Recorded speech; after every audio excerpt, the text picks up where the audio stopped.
हम पढ़ रहे हैं बीए पार्ट सेकंड का फर्स्ट पेपर संसाधन भूगोल जिसमें हमने देखा कि संसाधनों की परिभाषा देखी, हमने संसाधनों का वर्गीकरण देखा।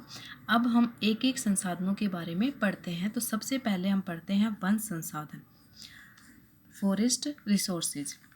तो सबसे पहले हम देखते हैं कि प्राकृतिक वनस्पति क्या होती है। कि वन संसाधन एक प्रमुख स्थलीय प्राकृतिक संसाधन है जो प्राकृतिक वनस्पति समूह का एक अभिन्न घटक है। ये प्राकृतिक वनस्पति क्या कहलाती है कि भौतिक दशाओं में स्वतः विकसित होने वाला पादप समुदाय प्राकृतिक वनस्पति कहलाता है। कि प्रकृति के ऊपर पृथ्वी पर स्थित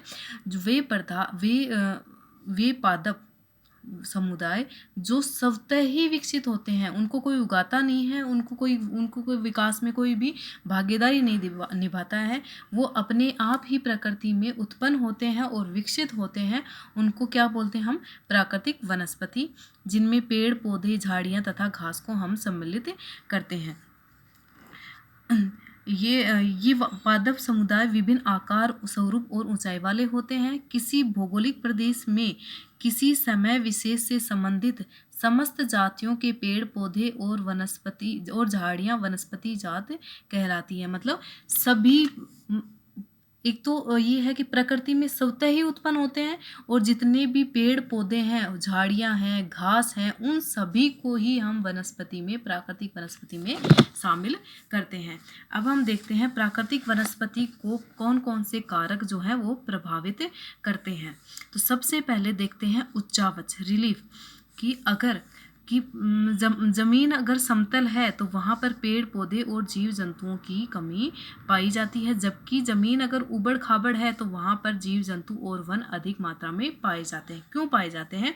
कि अगर जो जमीन है, कोई भी क्षेत्र है, अगर वो क्या हो गया, समतल हो गया, कोई भी क्षेत्र है अगर वो कैसा है, समतल क्षेत्र है, तो क्या हो गया, मैदान समतल क्षेत्र है और मैदानी क्षेत्र है, तो इस वजह से क्या हो गया, वहाँ पर मानव बसाव वहाँ पर क्या होगा, अधिक होगा, क्योंकि मानव वहीं पर बसता है जो समतल क्षेत्र हो।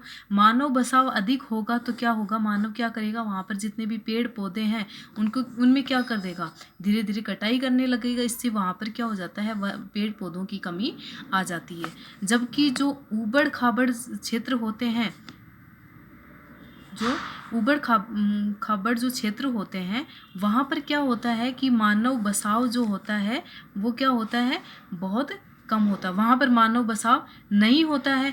इस वजह से क्या होता है, वो कि मानव की पहुँच से दूर होते हैं, तो वहाँ पर जो स्वतः ही उत्पन्न हो गए जो पेड़ पौधे हैं या घास हैं, झाड़ियाँ हैं, तो वो क्या होते हैं, वैसे की वैसे ही रह जाती हैं, उनको कोई हानि नहीं पहुँचती है। इस वजह से उन पर ऊबड़ खाबड़ ज़मीन पर क्या होते हैं, प्राकृतिक वनस्पति ज़्यादा मिलती है, जबकि समतल मैदानी क्षेत्र पर प्राकृतिक वनस्पति कम मिलती है। दूसरा है भूमध्य रेखा से दूरी। कि भूमध्य रेखा के पास तो सघन वन पाए जाते हैं, जबकि भूमध्य रेखा से जैसे जैसे हम दूर होते जाएंगे वैसे वैसे पानी की कमी और तापमान की कमी के कारण क्या होता जाएगा, वनों की मात्रा में कमी आती जाएगी। जो हमारा ये हमारी पृथ्वी हो गई।